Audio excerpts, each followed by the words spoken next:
made it.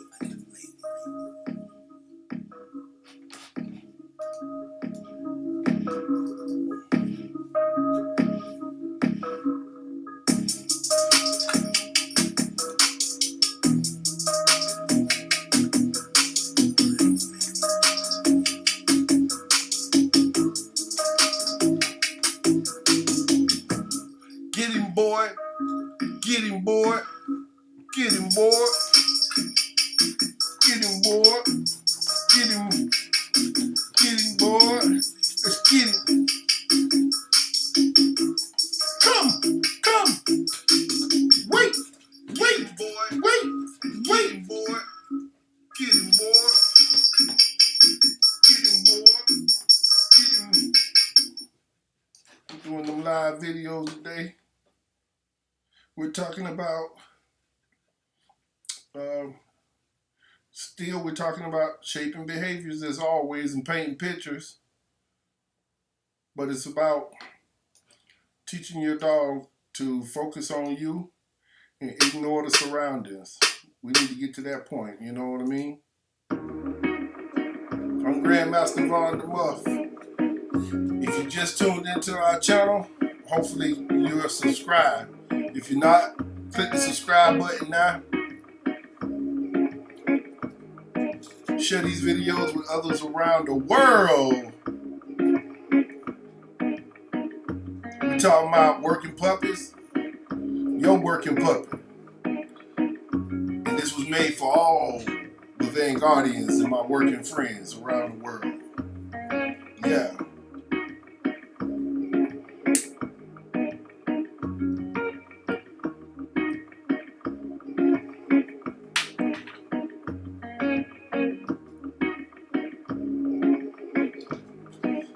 Let's see, can we get the chat going?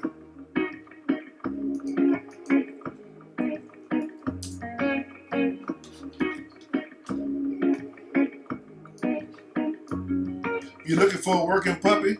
Don't hesitate to pick up the phone. Dial 904-450-3339 that you see right there on the screen. You can donate to our channel at the Cash App listed $ULYSEEMUFFJR. We always appreciate people donating. It keeps the wheels spinning. Abdullah bin Wadi. Assalamu alaikum, salam.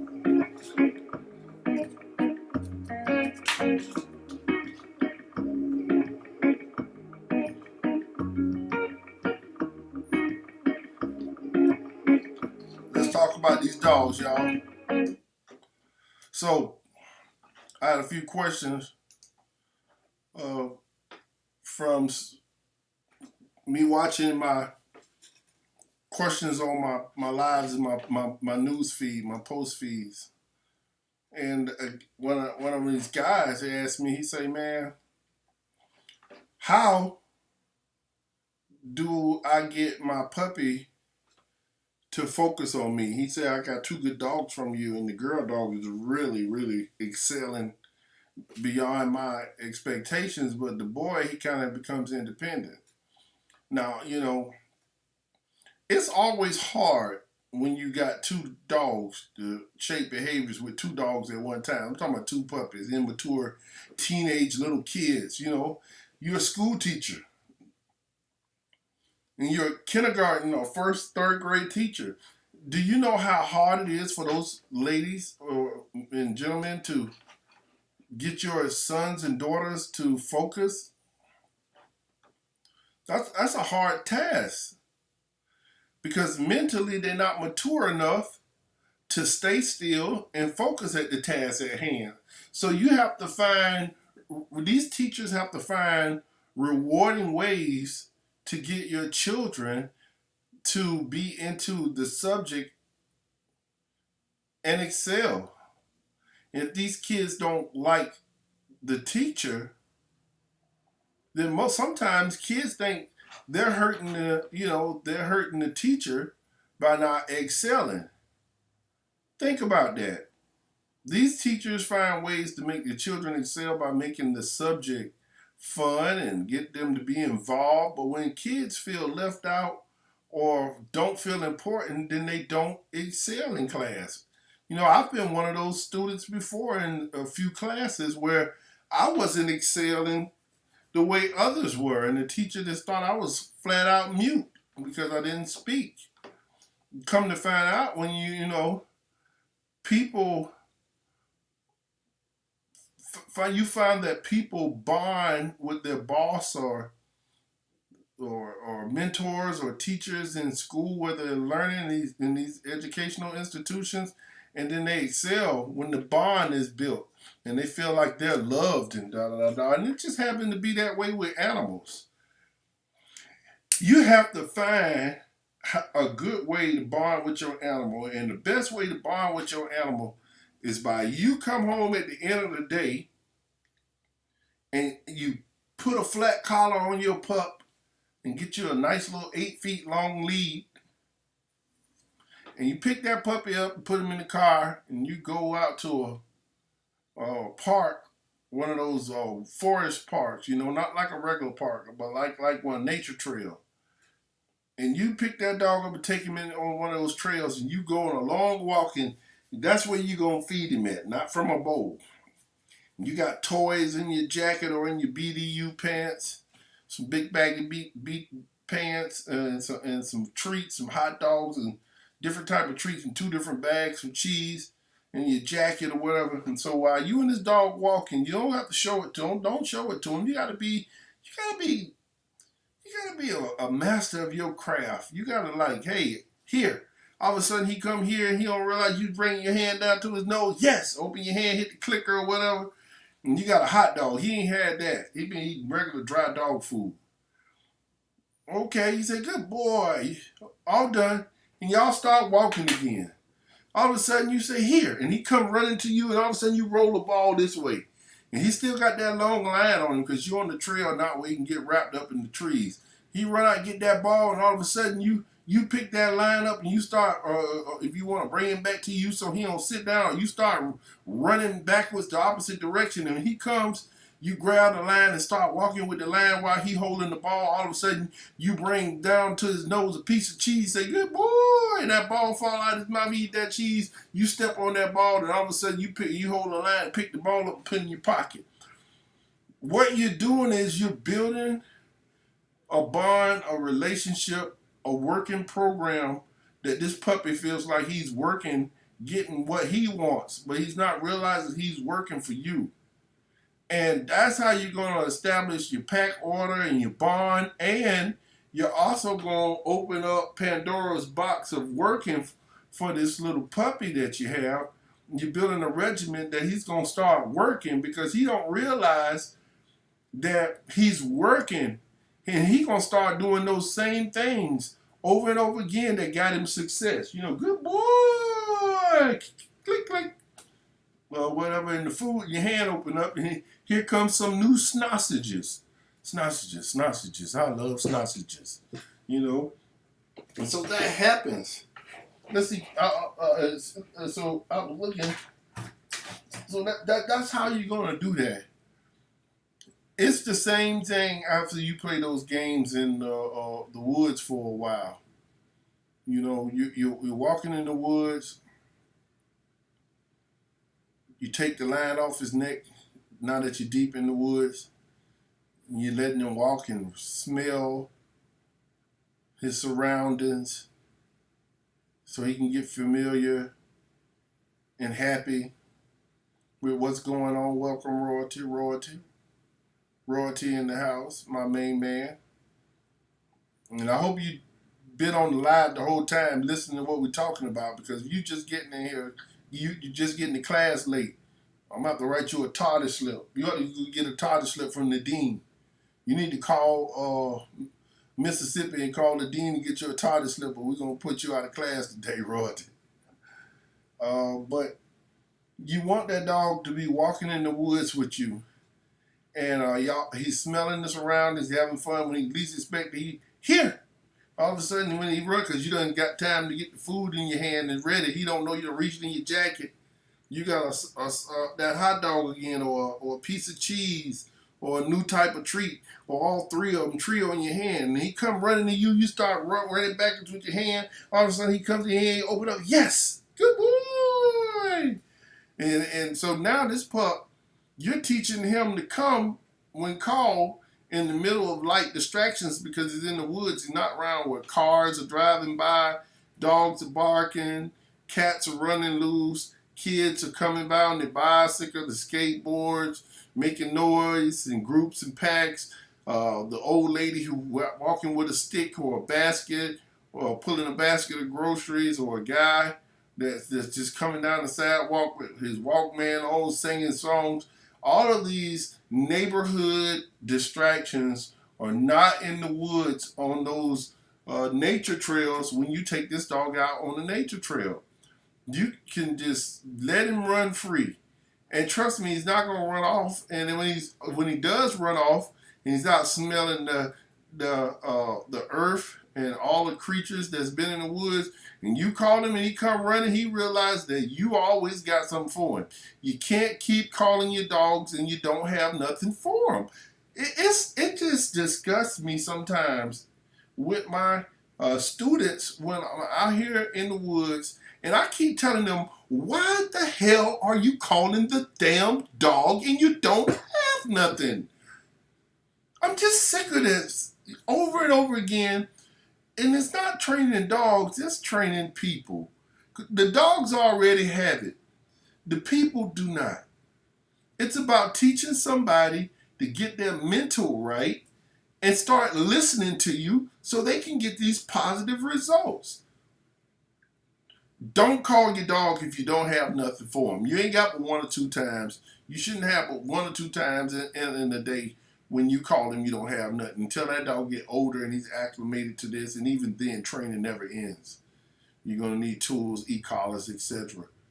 You want that dog to believe that every time you call him, it's something fun finna happen. It's going to bite the tug toy. The ball's going to be on a little string on the ground. Anything. Use all those sounds to make him come running. And when he comes, you reward him. Good boy! Throw it. Or toss the little treat over just 2 feet on the ground. He sees it, roll it back where he can see it. You got to be a master of your craft. Don't just throw the treat back behind his head. You got to be smart. If you can't figure this out, don't try to train dogs. Seek a professional. Let a professional show you the format of how to do it. If you can't catch on to what the professional is doing, let him train your dog and come in there and give you some little refresher courses, just a little bit, tad bit on how to control the dog, and just leave it alone. You got to listen to these masters. You got to listen to these dog trainers who's learned how to shape behaviors in these puppies. If you don't want to listen to these dog trainers, quit asking them how to do, because you're not listening. You're not listening. The dogs already have it. The people don't. It's never the dog. It's always the person. There's a way to get the ending result for every dog that you have. Dog does this, dog does that. There's a way to fix that. It's the reason why he does that. You can do this. Stay consistent. Creature of habit. He'll change the habit. He'll start mimicking what gives him the good feeling. So when you want to train a dog to come to you all the time and watch you, you got to first make sure that he comes running to you every time you call his name. Take him in the woods where there's no limit to no distractions, to limited low distractions. Start playing those distractions at PetSmart, in the public park, out on long walks in the city, or walks through your neighborhood with the long line or the retractable leashes that you put on the dogs. If the dog weighs 30 pounds, I get a big one. So when he comes turning this way, it'll pull him in like weight. I'll start running a little bit to a different direction to the side to make him just run towards me. To see he's prey driven. He see me run, he gonna run too. He don't know. That's how you shape that. You gotta open your minds up. That's how you shape that. Now the same method goes hand in hand with how to bond more with your dog by taking your dog out in the woods alone, having these walks with him. The dog's going to look forward to that. You don't want to feed him in a bowl. You feed him from your hand. You always got something good coming out your pocket. The same thing's going to go for when you want to teach your dog not to accept food and treats from people. When you want to teach your dog to focus on you and you're walking in a crowd of people or out in the city and you see people, it's this, you already got the foundation of what I just told you.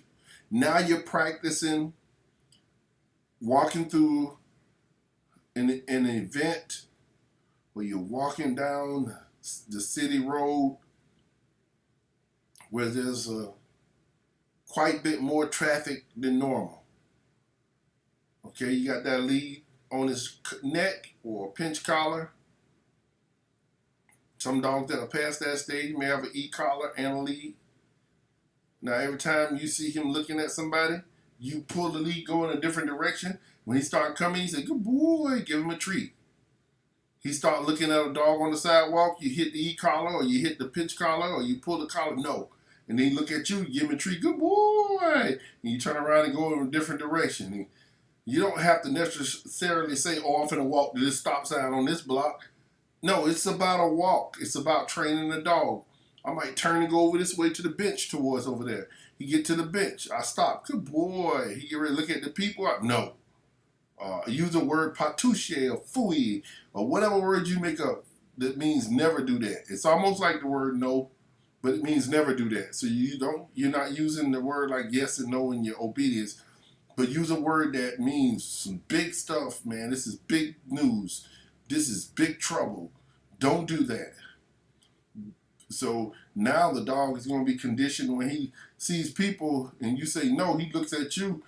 Good boy. Timing is everything. You, good boy. Yes, good boy. Yes, good boy. Now the dog starts saying, shoot, I don't want to look at that dog coming down the sidewalk. I'm going to look at you. You get these dogs that get a little bit more aggressive, you're going to use a pinch collar. You look that way, you hit that pinch collar once, the right way. You don't have to keep doing it. Keep saying, no, no, no. Stop, stop, stop, no, no. No. No. No. No. You don't have to get louder. No. And hit the collar. As soon as he look at you, good boy. Rewarded for stopping. These dogs are just like people. They're very smart. They catch on real fast. They catch on very fast. And I'm talking about dogs that come from good genetics. You don't have dogs that come from dogs that has the format. When I say format, I'm talking about sire, dam, grandsire, grandmother, grandsire, grandmother, great-grandsire, great-grandmother, great-grandsire, great-grandmother, great-grandsire, great-grandmother, great-grandsire, great-grandmother. And all of these dogs have been trained, and through selective breeding, they use these dogs. It's in your dog DNA. We know we can train them because these people have trained these dogs to some kind of level in its lifetime. When you don't have dogs that come from that, it's going to take a little bit more training sometimes because you can only train a dog to its full genetic potential. And what is that?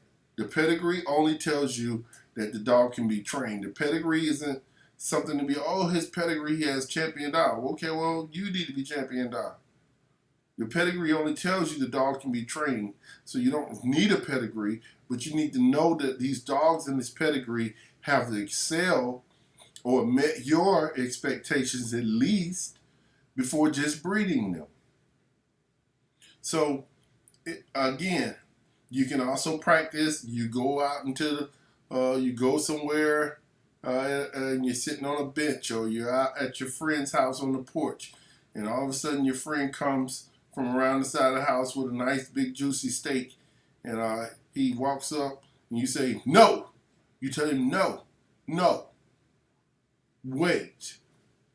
And he waits, you give him a treat. Good boy. Now, say for instance, your friend has a treat. You say that word that you use that you use that means the same thing as no, but there's just a different word you use it. So now you're giving them another command, just like sit means sit and down means down. This is another command like those that you use. It might be never, never, and you say never, and he knows that it may be a little bit of compulsion comes in that, or from just jerking the leash, and compulsion doesn't always mean that it's pain of e-collars and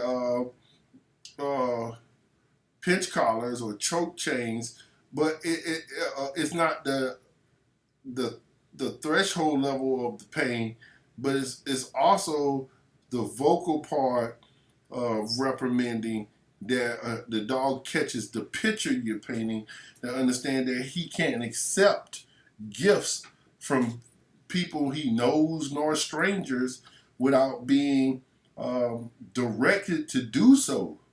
I'm saying you just can't go over my cousin's house because you my child, and my cousin offered some food.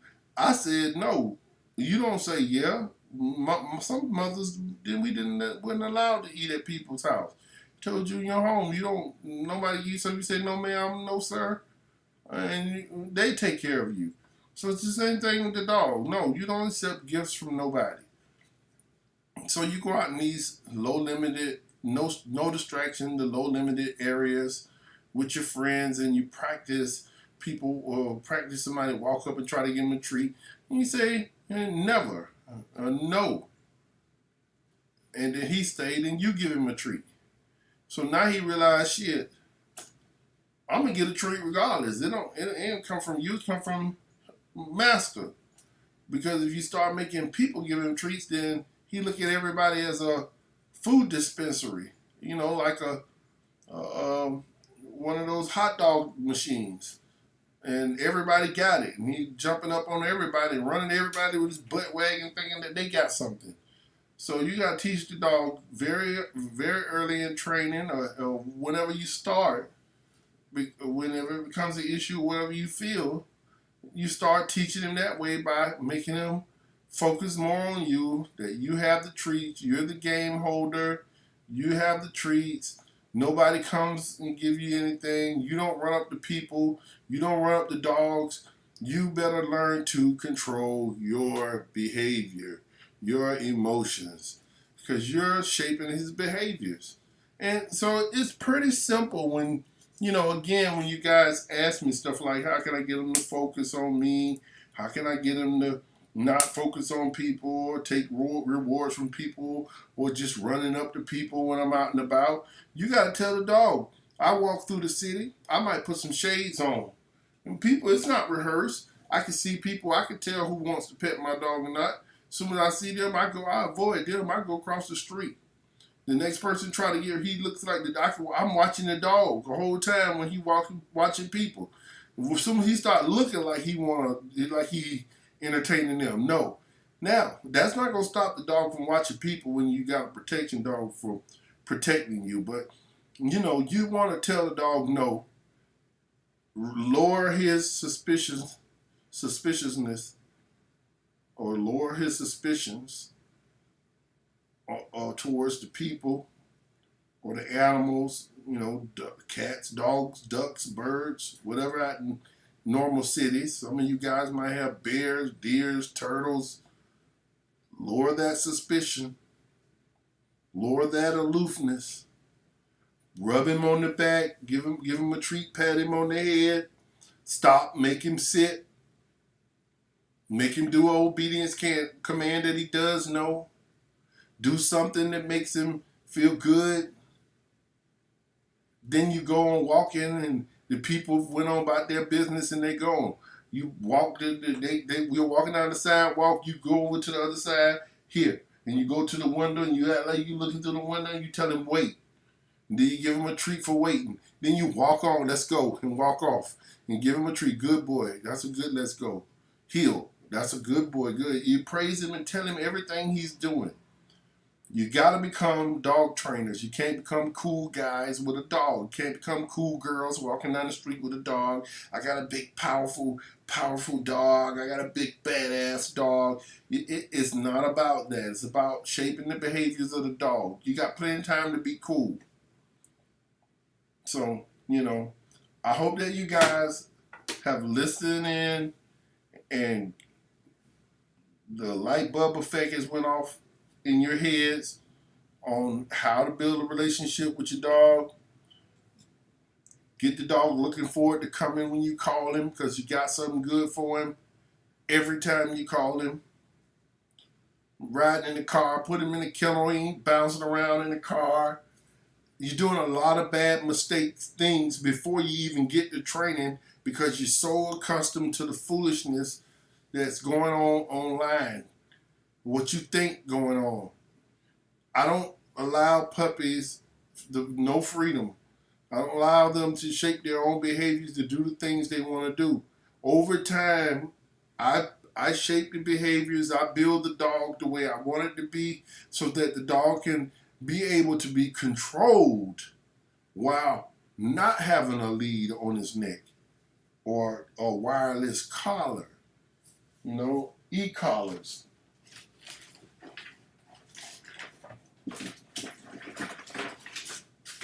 Having e-collars or something like this, walking down the sidewalk, you might have an e-collar in your pocket or your hand all the time. You got it placed on a dial where it's just a decent something, not much to shut him down, but just to get his attention a little bit. He start looking. I hit the button. I'm saying no. Then I hit the button. No. At the same time I hit the button. He said, well, he trying to beat that word. He know that word no mean, boy. But not look at them. No. I see him when he start looking at the dog, licking his lips, tail shoot up. You got to read the body language of the dog. Or I might pull the leash, no, and go across the street. Look again, no. Hit that e-collar or that pinch collar or pull him real fast in a different direction. As soon as he stopped looking at him, yes, good boy. He's watching me. He'll look up at your eyes. Yes. And give click again. Yes. Give him a treat again for looking at you. Now the dog start looking at your face. Every time he sees somebody, see another dog, a cat, and he start looking at you because he want to know, is it okay for him to do that? That's why my dogs are studying my face, because I got something good for them all the time. So the biggest mistake you guys are doing is allowing too much freedom. You're trying to train too many dogs at one time, or you're not spending enough time with the dog and giving the dogs treats, something rewarding every time you ask something of him. Everything you want to do, shape behaviors with your dogs, call for creating a program, getting out here, trying to make the dog make mistakes so you can correct them in the real world, because the real world is where you need him or her to perform, right? In the real world is where we need him or her to perform. And I want you all to have success. So if you believe that I'm not going to give you the tools to go out here and have success, you shouldn't listen to anything I say. But if you believe that I am able to shape a dog to get that ending result, and I'm always giving you the gospel, then you should take time to just invest into your dog, invest into the tools, get your treats and all your stuff together so you can be quick on the draw. The dog don't get sloppy, and the dog think you just got, and just listen to what I'm saying and go out here and try it. If you go out here and try it for a week or two, don't look for success the first day. Some of you guys may get success the first 10 minutes. Some of you guys may get it almost at the end of the session or the little walk that you're having with the dog. Some of you guys, it may take a couple of days. But if you stay consistent, and I swear, you will have success. in all that you do. And I do hope that you guys have success in all you do, because you're Vanguardians. And I'm Grandmaster Von the Muff. Like I say, it's all about puppy love. Royal meant to say everything working. Hey, I want you guys to cash out me at $ULYSEEMUFFJR if you love me. If you're looking for a working puppy, don't hesitate to pick up the phone right up there. 450-904-450-3339. I have a very nice male puppy for sale. I have a very nice female puppy. But both of them are litter mates to Royal Methods pups and Mississippi Blacks pup. A few other people bought pups I can't, remember right at this time, but I have the litter mates to them. Oscar has a pup. Shout out to Pelican Bay. If you guys are into pit bulls and knowing the history about American Pit Bull Terriers, you can sign on to Pelican Bay Kennels. That's PELICANBAYKENNELs. Or go over to Pro Magazine, where they're talking about Pro in Game Dog Mag Inch, and learn about the history of dogs. You don't necessarily want to learn about the history of dogs. You can stay on my channel and go to other channels and love it. Anyway, I got somebody calling in. Vanguard, let's see what's going on.